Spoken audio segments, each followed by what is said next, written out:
मित्रों नमस्कार। आज मैं आपके सामने कक्षा 12 में हिंदी विषय लेकर आ रहा हूँ। कक्षा 12 विज्ञान वर्ग विषय हिंदी।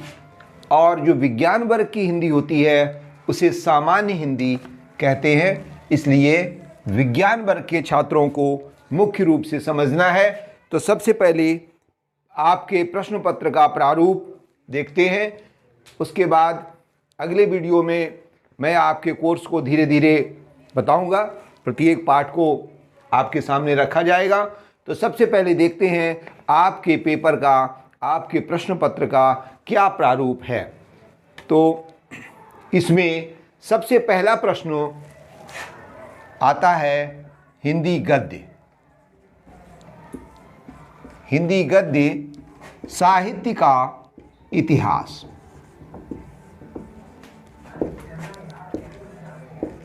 ये पहला प्रश्न है और ये 5 भागों में 5 प्रश्न मतलब होते हैं अति लघु उत्तरी।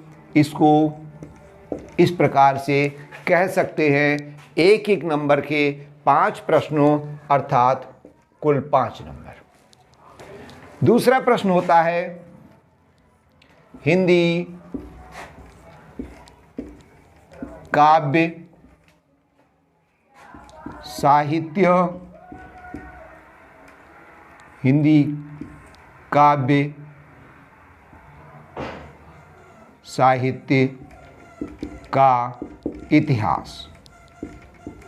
ये भी एक एक प्रश्न 5-5 नंबर, एक एक नंबर के 5 प्रश्न होते हैं। इस प्रकार ये भी 5 नंबर होते हैं। और तीसरा प्रश्न होता है गद्य गरिमा से, जिसको कि इसमें भी 5 प्रश्न होते हैं। एक गद्य खंड आपके सामने रखा होगा और जिसको आधार पर उसको पढ़कर 5 प्रश्नों के उत्तर देने होते हैं और ये 10 नंबर का होता है। चौथा प्रश्न पद्यांश का होता है एक।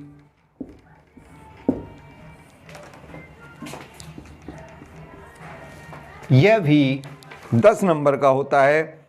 और उसके बाद 5वां प्रश्न गद्य लेखकों का होता है।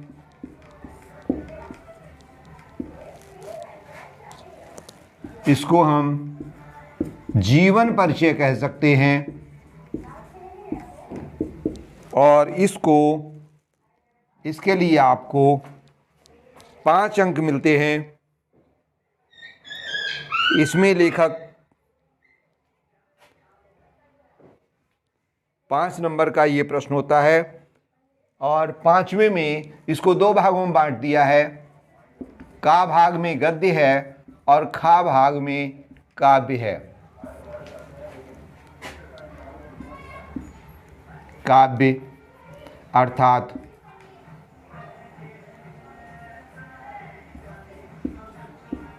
रचयिता के जीवन परिचय। यह भी 5 नंबर का होता है। और अगला 6ठा प्रश्न जो होता है वह कथा भारती से होता है। कथा भारती की एक कहानी से संबंधित प्रश्न होता है। इसमें ध्यान देने की बात है कि कथा वस्तु से संबंधित प्रश्न होता है और यह भी 5 नंबर का होता है। 7वां प्रश्न आपके खंड काव्य से संबंधित होता है। खंड काव्य की कथा वस्तु या चरित्र चित्रण, पात्र का चरित्र चित्रण से संबंधित प्रश्न पूछा जा सकता है। यह भी 5 नंबर का होता है। इसके बाद जो 8वां प्रश्न होता है, यह संस्कृत दिग्दर्शिका से रहेगा। एक गद्य खंड की व्याख्या पूछी जाएगी और यह 7 नंबर की होगी।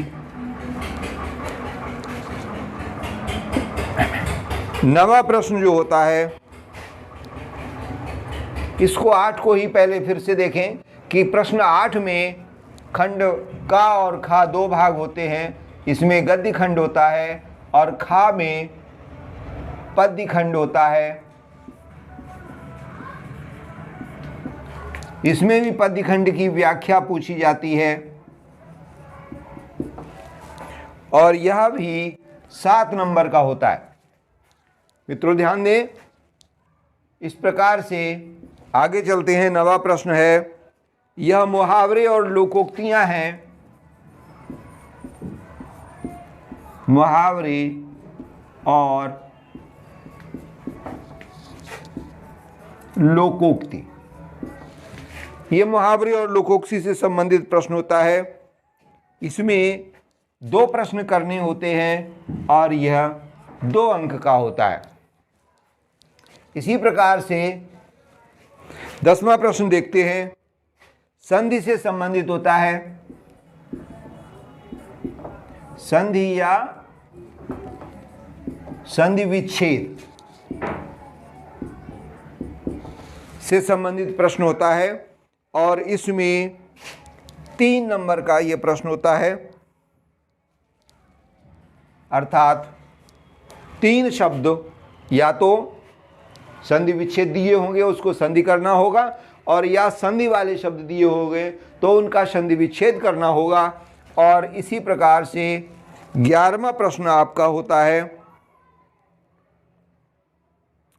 इसमें 10 में भी देखें, 10 में भी 2 भाग कर दिए हैं। 10 का का है और खा है, तो इसको जो खा भाग में है उसमें शब्द युग्म दिए गए हैं।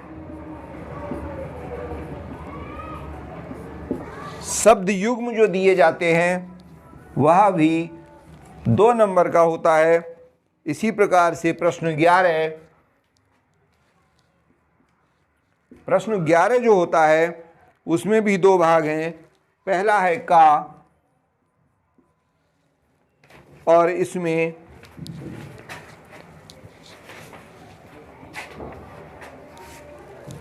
का में जो दिया गया है उसमें एक शब्द के 2 अर्थ देने हैं।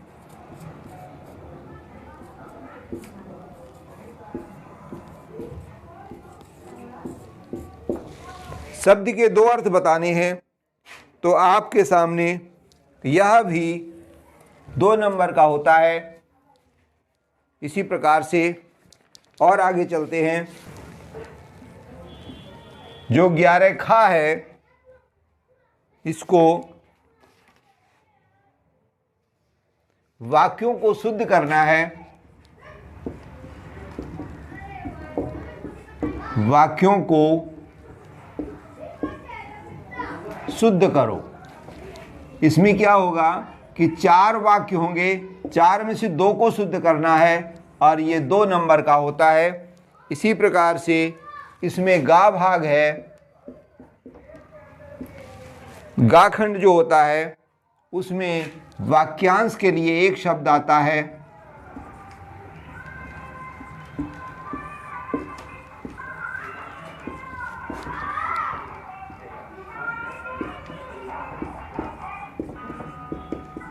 वाक्यांश के लिए एक शब्द, और यह भी 2 नंबर का होता है। इसी प्रकार से प्रश्न 12 पर आते हैं। प्रश्न 12 में रस पूछे जाएंगे। रस का परिभाषा सहित उदाहरण देना होता है और यह भी 2 अंक का आता है। अगला, इस प्रश्न 12 में का, खा, गा ये 3 भाग होंगे। यहाँ पर एक अलंकार पूछा जाएगा, उदाहरण और परिभाषा और उदाहरण यह भी 2 नंबर का होगा। इसी प्रकार से गा में एक छंद पूछा जाएगा, उसकी परिभाषा और उदाहरण देना पड़ेगा, यह भी 2 नंबर का आता है। और इसी प्रकार से अगला प्रश्न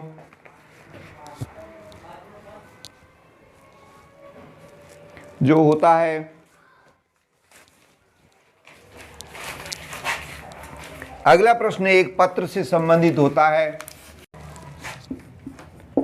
अगला 13वां प्रश्न है, एक पत्र लिखना है।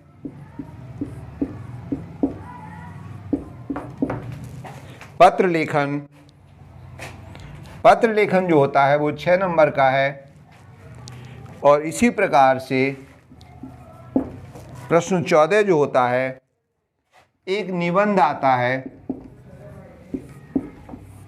और निबंध 9 नंबर का होता है।